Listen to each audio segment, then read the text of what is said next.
लिए क्या तुम दे दोगे? खुद भिखारी हो, विषयों के तुम दाता हो, क्या दे दोगे? क्या है तुम्हारे पास? अरे सच्चिदानंद बप्पू भगवान श्री लालजू महाराज का जिन्होंने आश्रय लिया, उनको किसी विषयों की चाहत रखने वालों के आगे हाथ फैलाने की जरूरत है? प्रणत कामदम पद्मजार्चितम। तो क्यों वो तुम्हें प्यार कर रहे हैं, क्यों वो तुम्हें दुलार कर रहे हैं? तुम्हारे मंगल के लिए कर रहे हैं। तुमको जो मिल रहा है उसको स्वीकार कर लो तो तुम्हारा जीवन कृतार्थ हो जाएगा। क्या है तुम्हारे पास?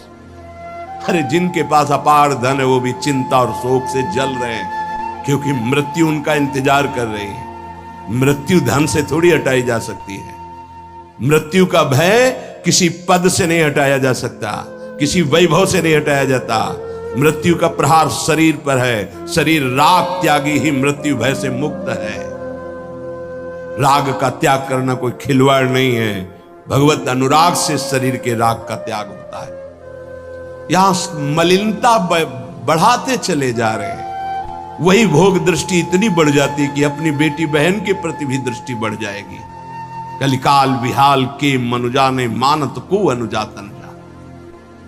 चाहे वो गुरु बहन हो, चाहे वो सगी बहन हो, चाहे वो बहन के समान पूज्य हो, जब दृष्टि मलिन तो वो मलिन ही देखती चली जाएगी। जब तक प्रेम जल से हृदय नहीं धोया जाता तब तक मलिनता का अंश बड़ी बड़ी साधना करने पर भी बना रहता है। अभी अनंत जन्मों से माया में आसक्त चित्त होकर के नाना प्रकार के शुभ अशुभ कर्म करने वाले जब भगवत कृपा से पुनः सत्संग प्राप्त करते हैं और साधन मार्ग में लगते हैं तो माया अपना प्रबल रूप धारण करती है। या तो ऐसी अनुकूलता प्रदान करती है कि वो भूल जाए, या ऐसी प्रतिकूलता झोंक देती है कि उसको लगता है कुछ नाम जपने से नहीं, कुछ साधन करने से नहीं, दुख तो वैसे ही घेरे हुए। धैर्य छूट जाता है और भगवत मार्ग से विमुख आचरण करने लगता है। इसलिए उपासक को बहुत सरल ढंग से समझना चाहिए कि पुरानी फसल यदि बाजरा बोई है और बाजरा की रोटी मिल रही तो अगली फसल गेहूं बो दिया तो कल ही नहीं रोटी बना लोगे। 5-6 महीने लगेंगे किसान मेहनत करके, खेती तैयार करके, दाना बो करके, सींच करके, संभाल करके, फिर भी वो अतिवृष्टि, अनावृष्टि, ओले वृष्टि आदि से बच जाए, सुरक्षित हो जाए, तो सुरक्षित अनाज घर आ जाए, फिर वो पीस कर रोटी बना सकता है। तुम अनंत जन्मों से मनमानी आचरण करते रहे, आज नाम शुरू किया है तो वो तूफान नहीं उठेगा। नष्ट करने के लिए वो अपना स्वरूप धारण करेगा। उसकी गुलामी सहते रहे हो अभी, काम क्रोध लोभ मोह मद मत्सर। अब तुमको धैर्य पूर्वक नाम को पकड़े रहना। जैसे आंधी चले तो हम पहाड़ का आश्रय ले लें, हटे ना इधर उधर, तो आंधी तूफान पहाड़ को नहीं उड़ा सकती। ऐसे ही श्री भगवान कह रहे मामेव ए प्रपद्यन्ते माया में ताम तरन्ते। माया का तूफान आएगा पर तुम मेरे चरणों को पकड़े रहना, छोड़ना नहीं। पर ये जिनका मलिन हृदय है ना, वो सोचते हैं 4 दिन नाम जप करेंगे सारे दुख मिट जाएंगे। हाँ पक्का मिट जाएंगे, जड़ से मिट जाएंगे, पर धैर्य पूर्वक जीवन को आगे बढ़ाओ। भगवत विमुख होने से तुम्हारा मंगल ही अमंगल है, भगवत सन्मुख होने पर मंगल ही मंगल है। थोड़ा धैर्य धारण करो, तुम्हारी ये फसल तैयार हो जाए, फिर देखना आनंदित हो जाओगे। पर ये कुसंग मन का और तन का, ये दोनों परमार्थ में टिकने नहीं देते।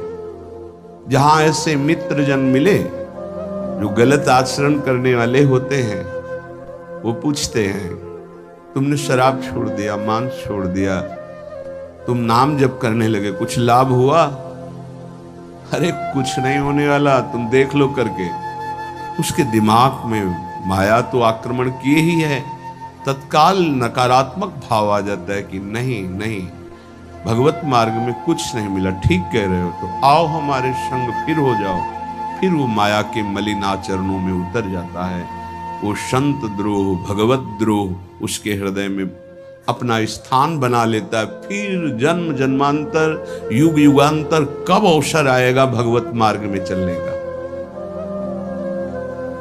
इसलिए जिनको सत्संग मिला है, जिनको नाम जपने का सौभाग्य मिला है, उनको बहुत धैर्यवान होना पड़ेगा। इसको ऐसे पकड़ना होगा कि जैसे हम बहुत बीमार हैं और इस औषधि के सिवा अब हमारा कोई रास्ता नहीं बचने का, अब हमको ये औषधि खानी ही है। जा सुनाम भवभेषज हरनि घोर त्रयशूल, तीनों तापों का नाश करने की सामर्थ्य और संसार समुद्र से पार करने की सुदृढ़ नौका, भवरोग की अचूक औषधि नाम है। हमारा भाव बने न बने, भाव बिगड़ जाए, कोई बात नहीं, तुम नाम मत छोड़ना, हमारी प्रार्थना मानना, नहीं तो ये तूफान माया का आपको उड़ा ले जाएगा, परमार्थ में नहीं खड़ा होने देगा। बहुत धैर्य पूर्वक दीर्घ काल तक चला जाता है। धैर्य कहते हैं लाभ मिले ना मिले, हानि मिले, अपमान मिले, सम्मान मिले, हम किसी भी स्थिति में अब नाम नहीं छोड़ सकते। वो जीत जाएगा माया से। विपक्ष बहुत जोरदार है, आप क्या समझते हो? आप भगवान के अंश हो, ये भूल चुके हो, लेकिन वो नहीं भूली, वो भगवान की शक्ति है। भगवान कह रहे हैं मम माया दुरत्य, मम माया, मम मेरी है। जैसे ममैवांश हो, आपको बोला तो विपक्ष को भी बोला मम माया। अब आपको सावधान करने के लिए भगवान ही संत, गुरुदेव, शास्त्र इस रूप में संबोधन करते हैं। तो अगर आप इनकी बात मान जाओगे तो माया भगवती कृपा करेंगी और अपना प्रभाव समेट लेंगी। और यदि आप इनकी अवहेलना, उल्लंघन करोगे तो फिर उनके प्रभाव से बड़े बड़े ज्ञानी परास्त हो गए हैं। जो माया बहुबार नचावा, जास चरित को लख नहीं पावा, ऐसी विचित्र है, बहुत बहुत विचित्र। जो ज्ञानिन कर चिता परई, बरियाई विमोह बस करई, ऐसी प्रचंड माया है। इसलिए जिनके कानों में आवाज पहुंच रही हो, हमारी प्रार्थना है, बहुत जन्मों से भटक रहे हैं, ये दुख सुख के प्रलोभन और भय में आकर के नाम न छोड़ दीजिए। ऐसा भी हो सकता है कि नाम जपना शुरू करें, आपकी नौकरी लग जाए, आपका काम बन जाए, आपकी अनुकूलता बढ़ जाए। ये नाम का फल नहीं है, ध्यान रखना, ये नाम का फल नहीं है। हम स्पष्ट आपको कह रहे हैं कि जब से आपने नाम जपना शुरू किया आपका सब मंगल होने लगा, ये नहीं है। ये आपके पुण्यों का है, पूर्व पुण्यों का है।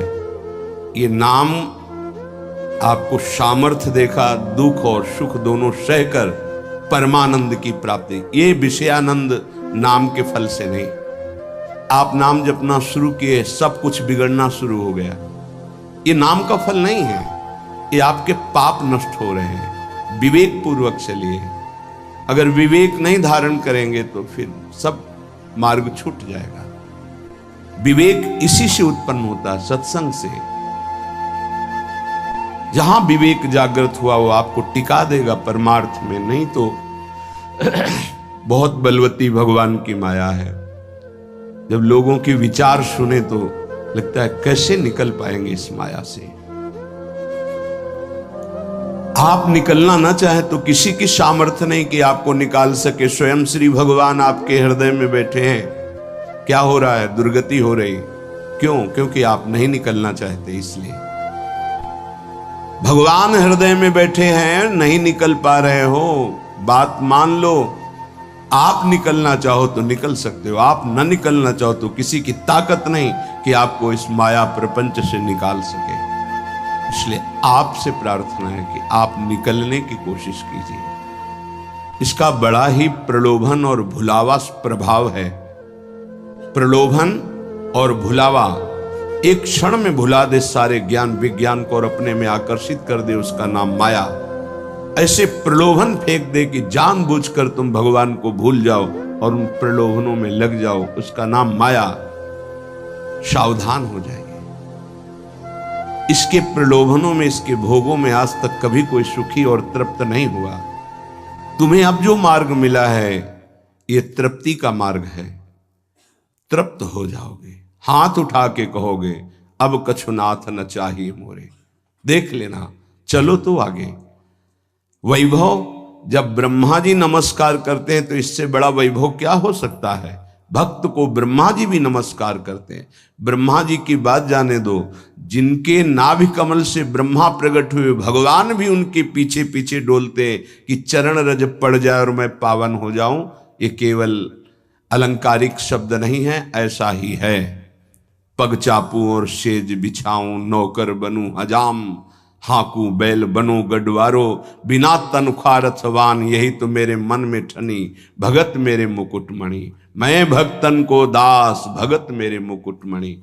ये मार्ग आप चयन किए हैं भगवत कृपा से, तो इसमें आपको टिकना होगा, इसमें आपको परीक्षा देनी होगी। जितना पढ़ाया जाता है उतनी ही परीक्षा होती है, उसके आगे नहीं होती, ध्यान रखना।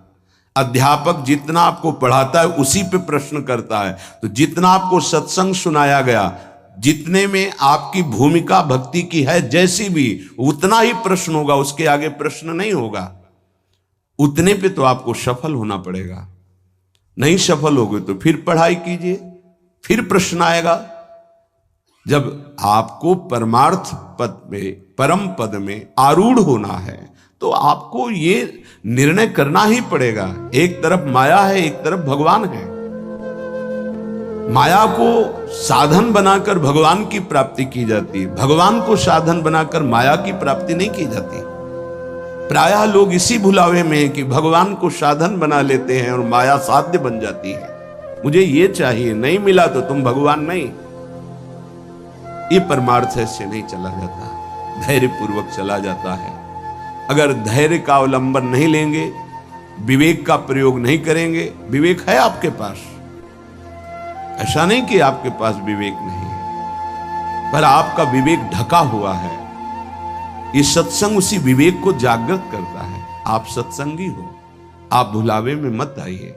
ये माया अपने पार्षदों के द्वारा आपको ठगना चाहेगी। आपने प्रभु को छोड़ दिया, प्रभु की क्या हानि होगी।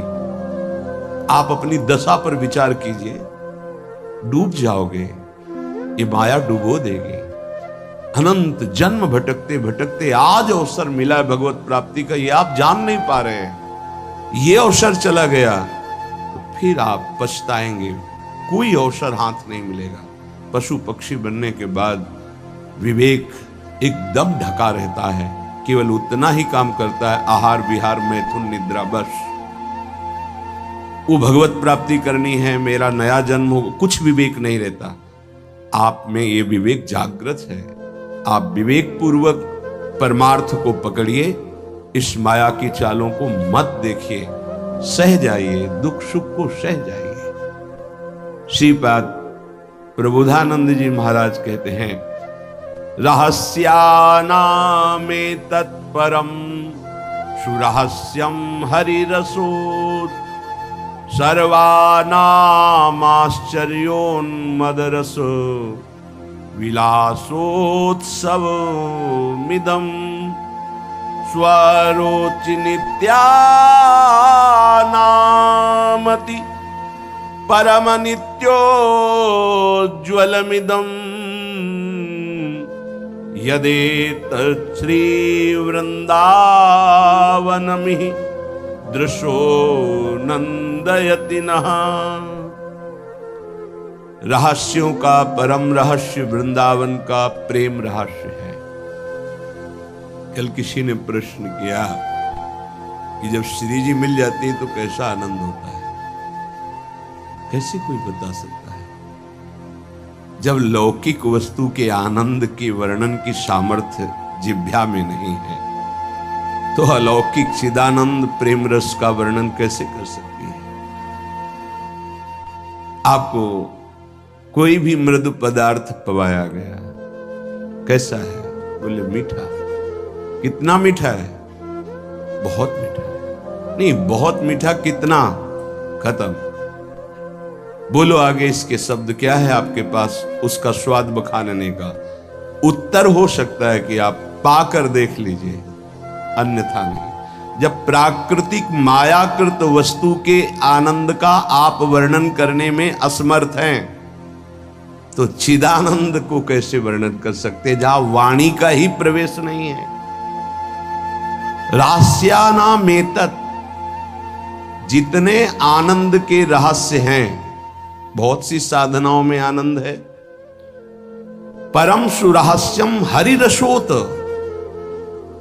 ये परम रहस्यमय वृंदावन का प्रेम रस है। देख देख फूल भई, जब अत्यंत आसक्ति ममता प्रिया प्रीतम से हो जाती है, उनका नाम जप करते हुए, लीला गायन करते हुए, रसिकों की कृपा प्रसाद से जब ऐसी ममता हो जाती, मेरी श्यामा जो, मेरे लाल जो, तब जाकर के हृदय में ये फूल भई। वो मुस्कुरा रहे, वन विहार कर रहे, वो झूल रहे, नौका विहार कर रहे, खेल रहे, उपासक का हृदय परमानंद की बाढ़ में आ रहा है। बड़ा ये रहस्यमय आनंद है। देखो, अपने बच्चे को जब खेलते हुए मां देखती है, तो उसके हृदय में जो होता है वो कोई दूसरी माता अनुमान भी नहीं लगा सकती है। नवीन बधू और उसका बेटा दोनों एक कांत कमरे में बैठे हास प्रयास कर रहे हैं, और वो कहीं से देख पाई मां, तो उसके हृदय में क्या होगा? एक अद्भुत आनंद, और वो मनाएगी, हे विधाता, आपने मेरी मनोकामना पूर्ण कर दी। मेरे बेटा बहू जैसे हंस रहे, खेल रहे, सदैव ऐसे आनंदित रहे। ऐसे बेटे को खेलते देखकर उसको आनंद हो रहा है। छोटी सी मायाकृत ममता में उसका हृदय आशीष देता है, आशीर्वाद देता है।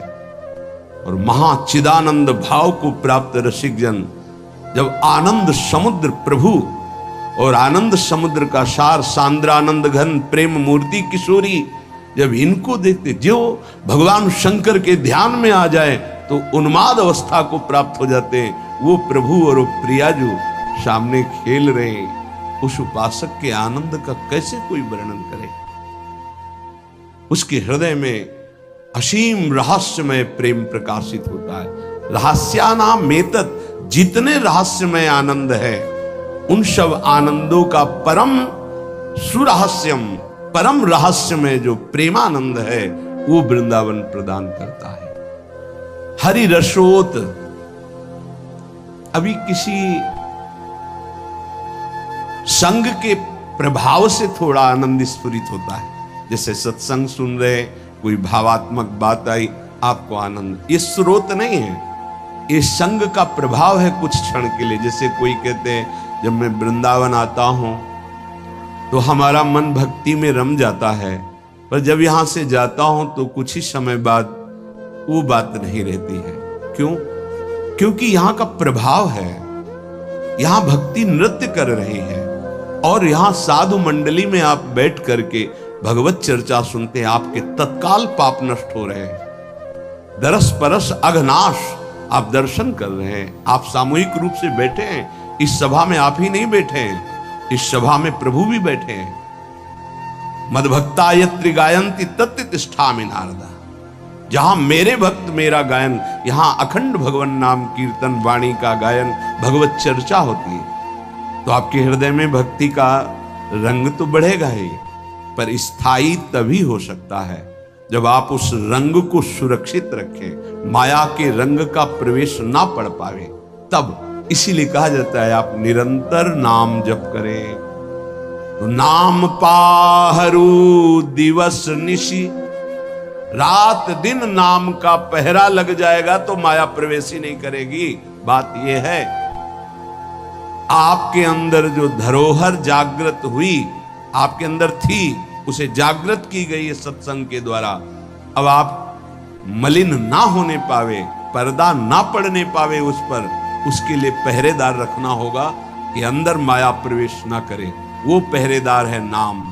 नाम पाहरू दिवस निशी, रात दिन पहरा नाम का है, और ध्यान तुम्हार कपाट, प्रभु का ध्यान कर रहे हैं, मानो दरवाजा बंद है, माया प्रवेश नहीं कर सकती।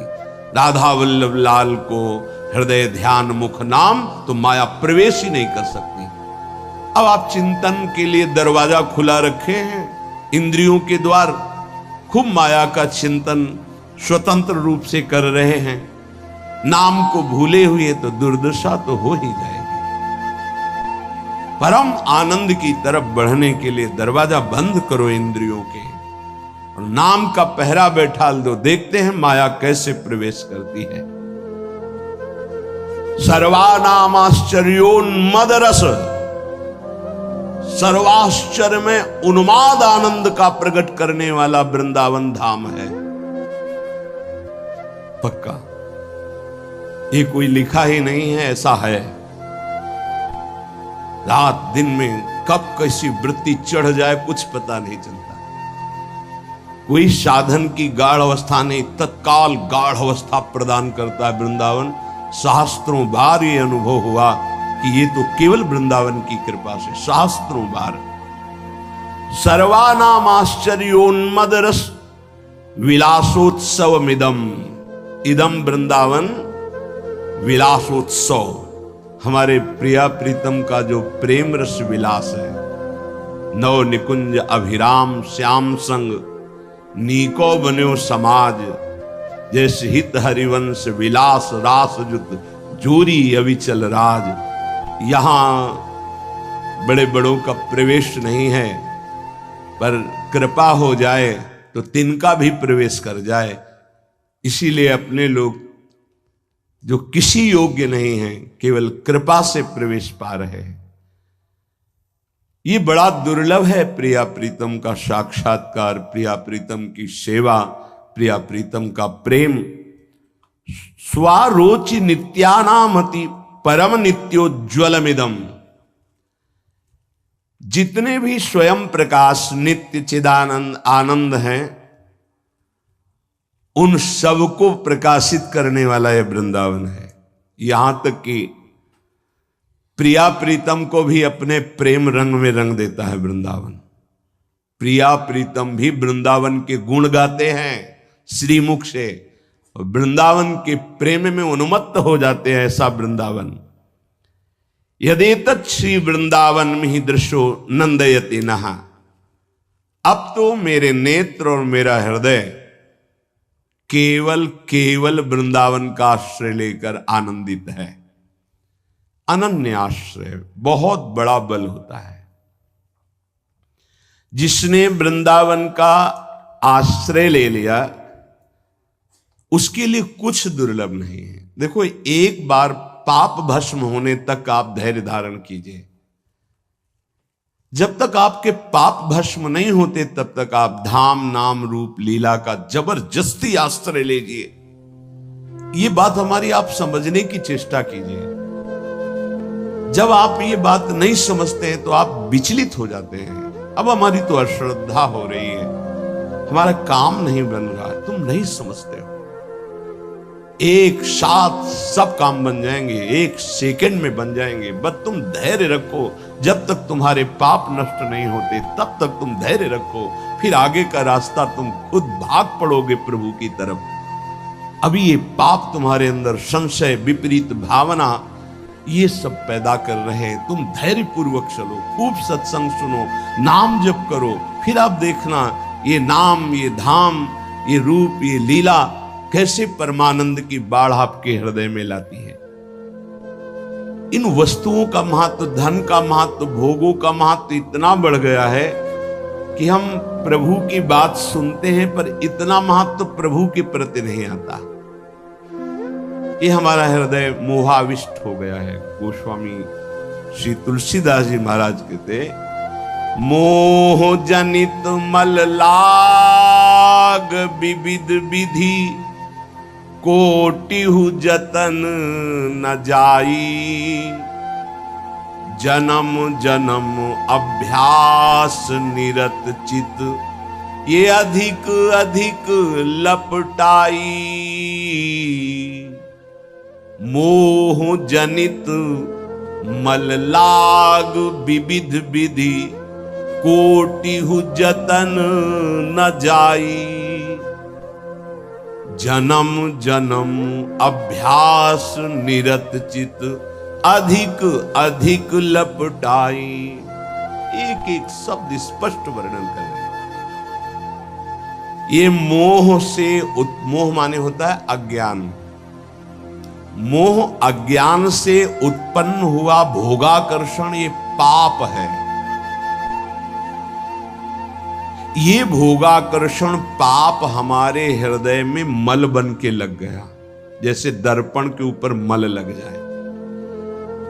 अब ये करोड़ों और उपाय करो, छूटने वाला नहीं, बहुत ही पक्का मल लग गया है। अब उस मल से जो सोच उत्पन्न हो रही वो मल वाली ही हो रही, पाप वाली ही हो रही, मोह जनित, अज्ञान जनित।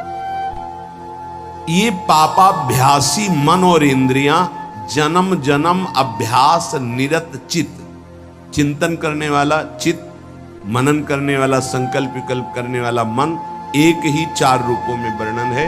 निश्चय करने के कारण बुद्धि, स्वीकृति के कारण अहंकार, अज्ञान के कारण, मोह के कारण ऐसी कामना वासनाएं हुई जिससे जन्म जन्म पाप होते रहे। पाप हमारे हृदय में ऐसे मल रूप से चिपक गया कि सही बात दिखाई नहीं दे रही। जैसे दर्पण साफ करो तो अपना सही स्वरूप दिखाई दे, अब वो मल लगा है तो दिखाई नहीं दे रहा। अब जितने विचार हो रहे हैं मल वाले हो रहे हैं। अब निर्मल वाणी उसको समझ में नहीं आएगी। संत महात्मा शास्त्र गुरुदेव इनकी निर्मल वाणी उसके अंदर क्यों म्यों प्रश्न संशय, क्योंकि मल है। जन्म जन्म अभ्यास इसी मल का किया है। अधिक अधिक लपटाई, जहां छुटाने का अवसर मिला मानव देह में, वहां और पोत रहा है ऊपर से पाप रूपी मल अपने हृदय में। नयन मलिन पर नारी निरखी, मन मलिन विषय संग लागे। हृदय मलिन वासना मान मद, जीव सहज सुख त्यागे। आंखें मलिन हो गई, कैसे प्रभु को देख पाए? नहीं देख। संत दर्शन, भगवत श्री विग्रह दर्शन, ये भी नहीं हो पाते। देखते हैं मलिन हृदय है ना, वो देख ही नहीं पाते। देखते हैं प्रभु के सामने गए, प्रभु में आंख नहीं मिला सकते, वो इधर उधर का विषय सामग्री देखी, दोष दर्शन किया, चलते हैं। वो देख ही नहीं पाते जो देखना चाहिए, क्योंकि नेत्र मलयुक्त हो गए। क्या, कैसे मल? पराई माता बहनों की तरफ काम दृष्टि से देख देख करके, दूसरों के दोष दर्शन कर करके ये अपने नेत्रों को मलिन कर लिया। नयन मलिन पर नारी निरखी, मन मलिन विषय संग लागे। ये मन मलिन हो गया, क्या? विषय भोग का चिंतन करके। जिधर देखे, अब ये अभ्यास तुमसे महापाप कराएगा, भगवान के प्रति भी कर लेगा, ये देवी शक्ति के प्रति भी ऐसे ही मलिन भाव कर लेगा। जहां हमको पावन भाव करना चाहिए तो ये पापी मन वहां भी पाप का ही श्रृंगार रचता है हृदय में। तो भगवान भगवान मुझे ऐसा दंड दे रहे हैं, भगवान है। कहां भगवान? करो मनमानी पाप, तुम्हें भगवान दिखाई देंगे, तुम्हें भगवान से के निर्णय का पता चल पाएगा। इसीलिए कहते देह भाव से पापाचरण कर रहा है। अरे सावधान रहना चाहिए। दूसरे की निंदा सुनने मात्र से उसके सारे पाप हमारे ऊपर आ जाते हैं। कहीं पर निंदा हो रही हो तो वहां का सिद्धांत है, कान में अंगुली डाले, राधा राधा, कान में इसलिए कि अब दोबारा शब्द ना पढ़ पावे, और वहां से खड़ा होकर चला जाए, यदि सभा में किसी की निंदा हो रही है और वहां आप बैठे हैं तो आपको वैसे ही अपराध लगेगा जैसी वो निंदा कर रहा है या उसका विरोध करें। जैसे शिशुपाल श्री भगवान के लिए मलिन शब्द उच्चारण कर रहा था, भीष्म जी खड़े हो गए, महाभागवत है, अगर प्रभु के प्रति अब एक भी शब्द बोला तो भगवान ने कहा शांत हो जाओ, तुम शांत हो जाओ, तुम मत बोलो। कुछ राजा शिशुपाल के पक्ष के थे, आवेश में भीष्म जी आ गए, अगर श्री कृष्ण को कोई एक शब्द भी बोले, मेरे आराध्य देव पूरी सभा के ऊपर पैर रखता हूं, अर्थात हर वीर को ये मैं कह रहा हूं कि अगर श्री कृष्ण के विपक्ष में कोई बोला मैं रौंद दूंगा। केवल मैं भक्त ही नहीं हूं, मैं महाबली हूं। त्रिभुवन में कोई ऐसा जोड़ नहीं जो भीष्म अपने स्वरूप में आ जाए और फिर उसे। वही भीष्म जी जब अधर्म के पक्ष में खड़े हो गए, पांडवों के विपक्ष में, वही भगवान पांडवों के पक्ष में तो दंड मिला, 6 महीना बाणों की शैया पर पड़े रहे। अधर्म के कारण परास्त हुए, ऐसे महावीर महाभागवत को कोई परास्त कर सके असंभव। परम पावन गंगा जी के गर्भ में रहे, जिन गंगा जी का एक बूंद भी अगर शरीर छूटते समय चला जाए तो परम पद मिलता है, उनके गर्भ में रहे। अगर अधर्म का पक्ष ले लिया गया, अधर्म हो रहा है, सभा में बैठे हैं, तो उसी समय तेज नष्ट हो जाएगा, पुण्य नष्ट हो जाएगा, पाप का भागी बनेगा, जैसे भीष्म जैसे महापुरुष को भी बनना पड़ा। सभा में उधर ही बैठे और वहीं ही महाभागवतों की निंदा और अपमान हो रहा है, खड़े होकर चले जाना चाहिए। जैसे विदुर जी खड़े हुए और छोड़ दिया, आज के बाद तेरा अन्न नहीं पाएंगे, दुर्योधन इस सभा में नहीं आएंगे। जिस सभा में धर्मात्माओं की निंदा हो, सभा का त्याग कर दे, एकांत उसकी झोपड़ी बनाकर रहना पसंद, भिक्षा मांग के खाना पसंद, अधर्मियों का अन्न नहीं, अधर्म सभा का सेवन नहीं। भगवान विदुरानी जी के घर गए थे। पर निंदा सुन श्रवण मलिन, बचाना चाहिए श्रवणेंद्रिय को। जहां किसी की निंदा हो, अब तो शौक है इस बात का, निंदा करने का और सुनने का एक व्यसन है। अपने को बड़ा अच्छा साधक मान लेना, दूसरे को हे मानकर उनकी निंदा करना, ये क्या कर रहे हो? अपने जीवन को गर्त में गिरा रहे हो। पर निंदा के किए ते आवत नहीं कछु हाथ, मूर्ख पर्वत पाप को ले चल अपने साथ। बचन दोष पर गाए, दूसरों के विषय की चर्चा करने का समय कैसे मिलता है लोगों को? नाम जप करो, अपने विषय में सोचो, तुम्हारा मंगल कैसे होगा, तुम निष्पाप कैसे होगे, तुम्हारे दुखों की निवृत्ति कैसे होगी, तुम अपने कर्तव्य का पालन कैसे करोगे, तुम्हारा धर्म क्या है, इस विषय में सोचो। दूसरों के विषय में बोलने की हमारे पास समय वृत्ति कैसे है? ना तो वृत्ति होनी चाहिए ना समय।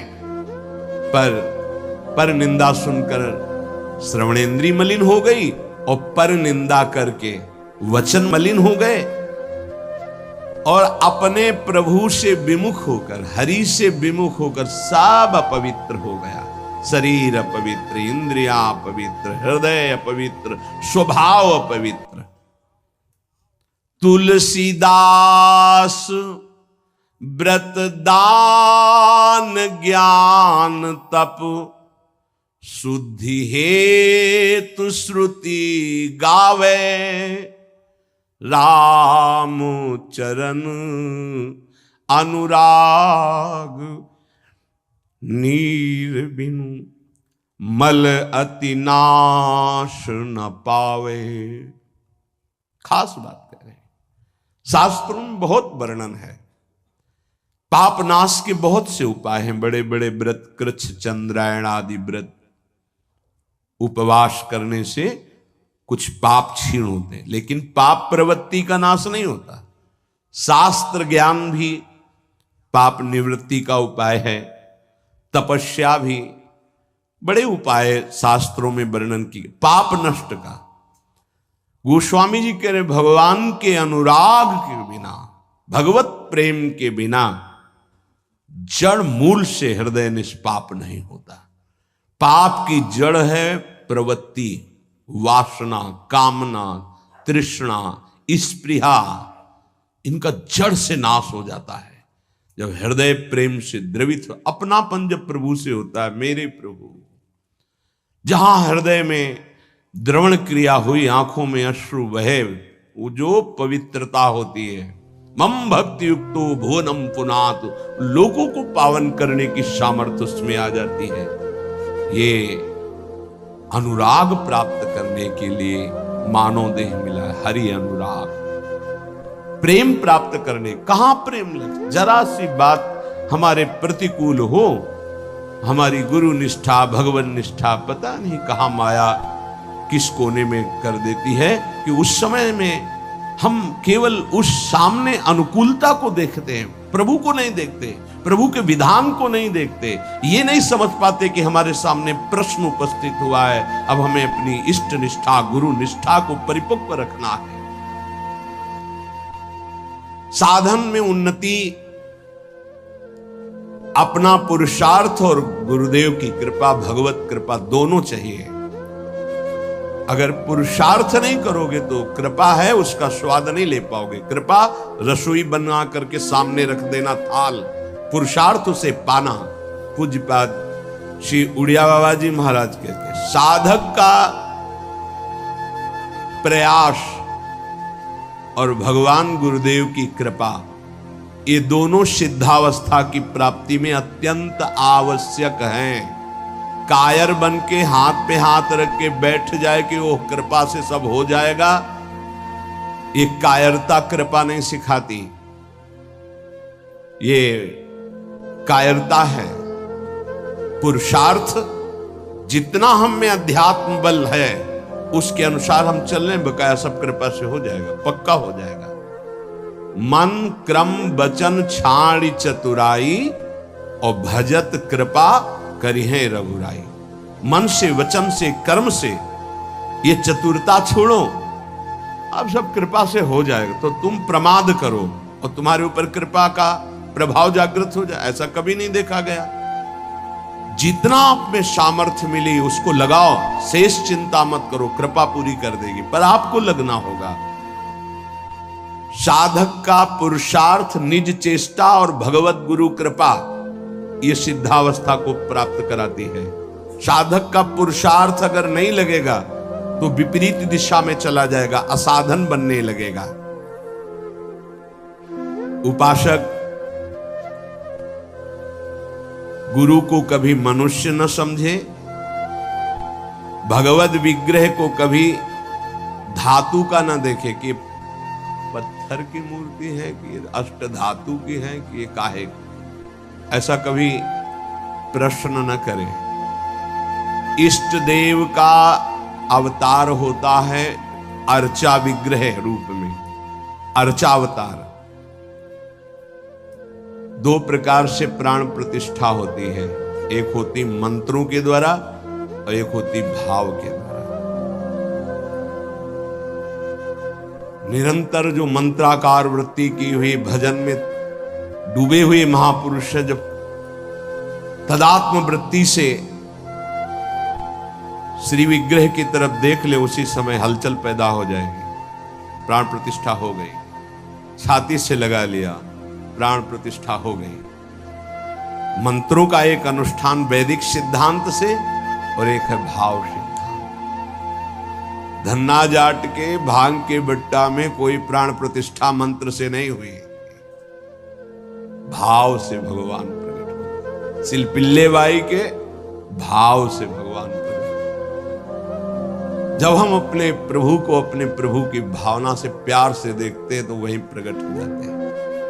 जैसे खंभा फोड़कर नरसिंह भगवान प्रकट हो गए प्रहलाद जी के लिए, भाव से देखा।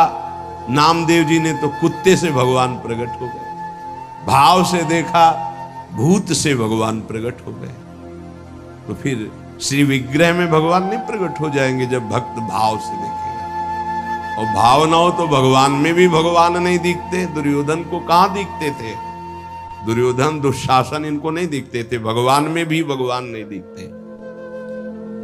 गुरु को मनुष्य समझना भगवद विग्रह को धातु या पाषाण का समझना, गुरु मंत्र को साधारण शब्द समझना, चरणोदक को सामान्य जल मानना, भगवत प्रसाद को भोजन मानना, अन्न मानना, साधु की जाति पर दृष्टि रखना, ये उपासक को सावधानी पूर्वक त्याग कर देना चाहिए। ये उपासना के बड़े विघ्न हैं। यदि ऐसा भाव बना रहेगा तो उपासना सिद्ध नहीं होगी। कभी कभी चूक हो जाती है। प्रसाद में अन्न या फल दृष्टि नहीं रखी जाती, सिर्फ प्रसाद। और वैष्णव पद्धति है, प्रसाद का किनका मुख में अगर डाल लिया जाए तो कोई भी व्रत भंग नहीं होता, चाहे निर्जला ही क्यों न हो। भगवत प्रसाद में ये भाव नहीं रखा जाता कि ये अन्न है या अमुक वस्तु है, नहीं। प्रसाद में यदि भोजन अन्न वस्तु, आज अन्न है तो कल प्रसाद कैसे हो जाएगा? प्रसाद तो सिर्फ प्रसाद है और उसका किनका डालने से हर व्रत की पूर्णता होती है। चरणामृत, जिससे जो लोग नहीं जानते, वो जब बटता है तो बोले थोड़ा जल हमको भी दे दीजिए। जल नहीं है, चरणामृत है।